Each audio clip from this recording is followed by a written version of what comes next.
Olá, seja bem-vindo a mais um vídeo aqui no meu canal. Eu sou o Dr. Edelson e hoje eu vou falar para vocês de um assunto bem legal, bem interessante. Muitas pessoas têm perguntado aqui com uma curiosidade, né, uma certa curiosidade sobre a interpretação do hemograma. Muitas vezes o paciente ele é consultado, né, o médico pede uma avaliação laboratorial de uma sequência de exames e aí o paciente fica esperando o retorno para a consulta com o médico que o atendeu e nesse período de tempo chega aí os resultados do laboratório e muita gente tem perguntado, mas por que funciona assim? Por que essa parte está alta? Por que isso aqui está baixo?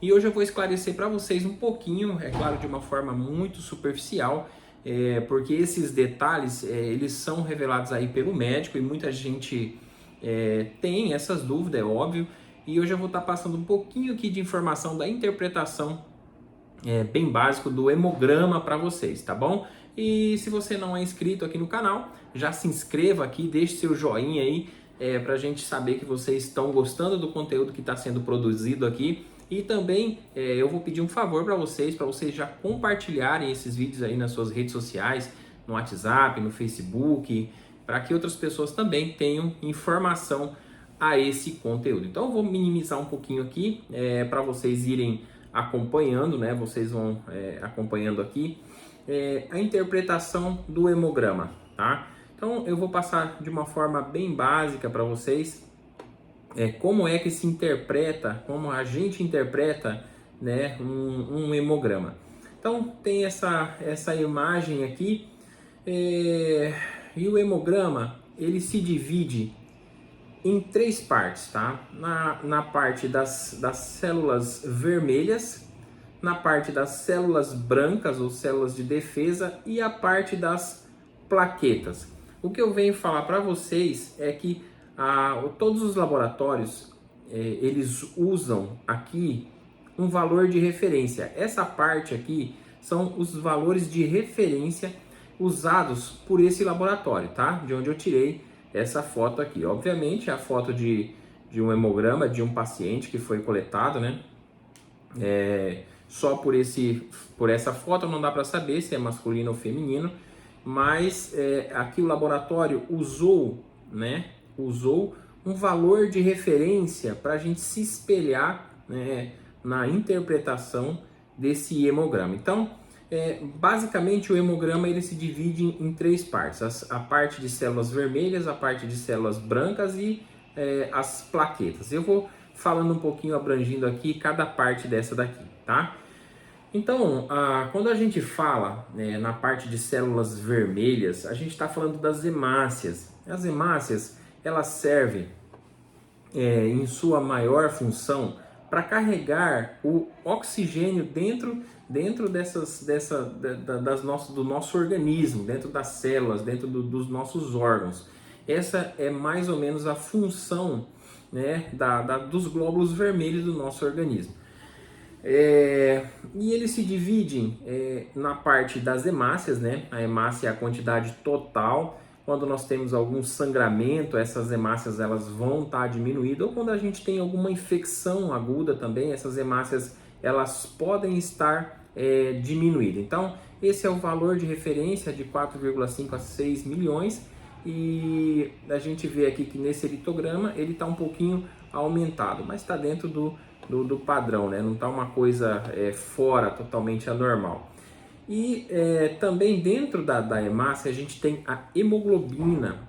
A hemoglobina ela é responsável por carregar o oxigênio, né? As células passa pelo pulmão, se oxigena e depois ele é distribuído ao nosso organismo. Então, quando essa hemoglobina está baixa, a gente fala que a gente tem uma anemia, ou seja, por sangramento, ou por uma deficiência alimentar, por disfunção, né, dos organismos para absorver o ferro e colocar, né, dentro dessa hemoglobina. Então a gente usa os valores de referência. Nessa parte aqui, o laboratório usou o valor de referência do homem, tá? De 13 a 16 é o valor de referência do homem. Então provavelmente esse eritrograma aqui ele é de um paciente masculino. Por quê? A diferença do homem e da mulher. A mulher, ele é considerado entre 12 a 15, porque a mulher tem, né, no seu período aí menstrual, tem bastante perda sanguínea. E geralmente, quando a mulher colhe um hemograma depois do período menstrual, a hemoglobina dela sempre vai estar baixa, porque tem a descamação e tem a liberação de grande quantidade, né, de hemácias na menstruação. Então, na mulher o valor ele é um pouquinho menor do que no homem. Então, a hemoglobina é normal acima de 12, tá? Entre 12 a 16. Então, quando está baixa, a gente diz que o paciente tem uma anemia, e quando está muito alto, acima de 16, a gente fala que o paciente tem uma policitemia. Então, tem que investigar qual é a causa. Essa que é a função do médico, né? Investigar as disfunções do hemograma. E já nessa parte do hematócrito para baixo, do volume globular médio, o RDW, a concentração de hemoglobina, isso serve para dar nome à nossa hemoglobina. Se ela tem alguma disfunção do tamanho, da cor, da consistência da hemoglobina, mas não, a gente só vai ver esse parâmetro aqui quando o paciente tem uma disfunção na hemoglobina, tá? Geralmente quando está normal, o paciente também tem as funções da hemoglobina dentro dos parâmetros normais também. Então, essa foi a série vermelha do hemograma. Quando a gente passa para as células brancas, os leucócitos, a gente está falando das células de defesa do nosso organismo. Então, nós temos no nosso organismo as células que defendem contra vírus, bactérias, fungos, parasitas ou vermes, né? E todos os agentes agressores externos. Então, essas células brancas, que são os leucócitos, eles são células de defesa do nosso organismo. Eles se distribuem em agranulócitos e nos granulócitos, né? Ou seja, células macrofágicas, as células que deterioram ainda, que tem no seu núcleo células e enzimas que degeneram, né? Bactérias, fungos, vírus. Então, nessa célula estão os linfócitos, os monócitos, eosinófilos, os basófilos e os neutrófilos. Então, a gente vai falar um pouquinho de cada um. Aqui está um leucograma, tá? O leucograma, então, é a parte das células brancas, células de defesa do nosso organismo. E a gente conta, quando tem alguma alteração, dos leucócitos, tá? Os leucócitos, eles têm um valor de referência. Olha, esse laboratório, ele usou, todo laboratório vocês vão ver que ele te dá um valor de referência para você se basear nos resultados, porque depende muito do método que ele utilizou, do diluente que ele utilizou, do material biológico que ele utilizou para fazer essa contagem, né, do leucograma. Então, todo laboratório vai te dar um valor de referência. Então, os leucócitos aumentados quer dizer que tem alguma infecção aí, não sempre uma infecção, né, mas geralmente a gente pede um hemograma para descartar uma infecção. E quando a gente tem um leucócitos aumentado, tem alguma orientação que tem uma infecção no organismo. E a gente vai seguindo. Então, os linfócitos, eles servem para matar, né? Um termo mais popular, eles servem para matar os vírus, né? Geralmente o paciente tem uma virose, ele tem uma linfocitose, ou seja, os linfócitos estão bem altos. Mas nesse caso aqui, estão normais, tá? Então a gente vai seguindo.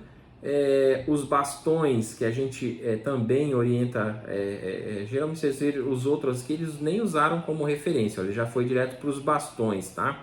Os bastões são as células jovens, são as células imaduras que a nossa medula ela está lançando na torrente sanguínea. Então ela também tem um valor de referência, e quando tem os bastões aumentados aqui, a gente vê que tem alguma atividade também, aí o nosso organismo está reagindo frente a alguma invasão.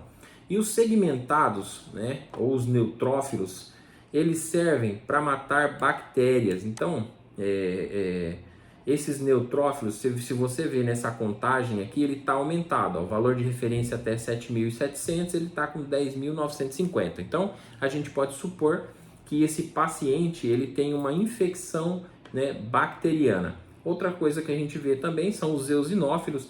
Os eosinófilos geralmente, né, não é 100% de regra, mas os eosinófilos servem para a gente ter base frente a uma infecção por parasita, ou seja, por verme, tá?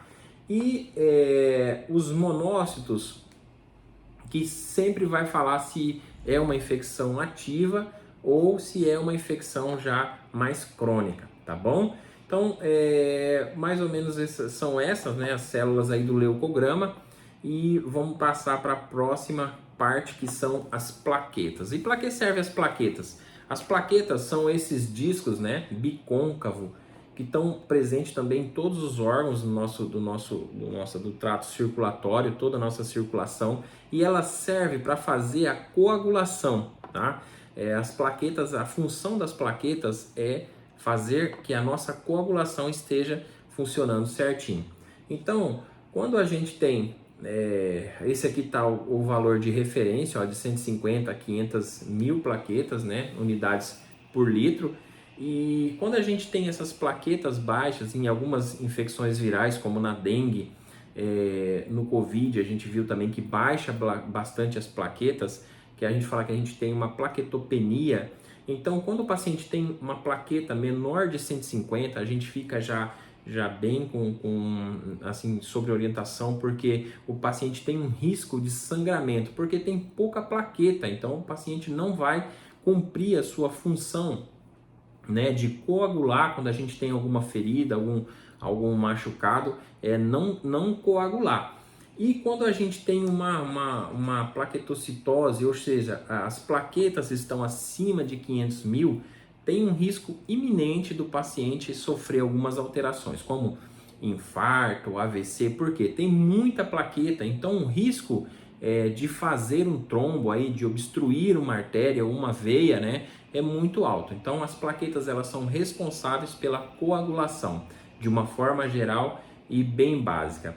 Ele também tem os seus valores de referência, mas geralmente a gente usa um número total, né, dessas plaquetas aí no nosso organismo. Então, para você que tinha alguma dúvida, espero ter sanado essas dúvidas de vocês aí, tá? Para vocês que ficou alguma dúvida, pode colocar nos comentários, que assim que a gente tiver um tempo aí, a gente vai respondendo as perguntas de vocês. Já deixa um joinha, se inscreva aqui no canal e compartilhe esses vídeos aqui para os seus familiares, amigos, tá bom? Que Deus abençoe a todos.